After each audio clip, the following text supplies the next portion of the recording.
যারা বলে নেশা করলে চেহারা নষ্ট হয়ে যায়, তারা হয়তো 12 ঘন্টা নাইট ডিউটি করার ক্লান্তি দেখে নাই।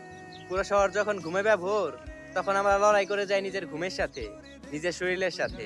আয়নার সামনে দাঁড়ালে আজ নিজেকে অচেনা লাগে। চোখের নিচে কালো দাগ আর ফ্যাকাশে হয়ে যাওয়া চেহারা কোনো নেশার দাগ নয়, এটা হলো দায়িত্ব পূরণের এক অদৃশ্য ক্ষত। সূর্যের আলোয় যখন সবার দিন শুরু হয়, তখন আমাদের দিন শেষ হয়। উৎসবের রাত হোক কিংবা ঝোড়ো হাওয়া, কোনো কিছুই আমাদের থামাতে পারে না। কারণ পকেটে টাকা না থাকলে শখ বিসর্জন দেওয়া যায়, তবে দায়িত্ব বিসর্জন দেওয়ার বিলাসিতা আমাদের নেই।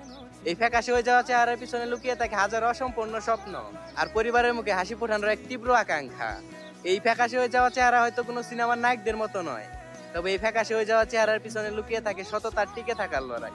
তবুও মাস শেষ যখন মোটাঙ্কের স্যালারি বাসায় পাঠাই, ও পাশে মা কিংবা প্রিয় মানুষদের মুখে তৃপ্তির হাসি দেখে আয়নার সামনে দাঁড়িয়ে এই ফ্যাকাশে চেহারা নিয়ে ভাবি, এইটুকু বিসর্জন আমার জন্য সার্থকতা। ভালো কান্না কান্না চোখ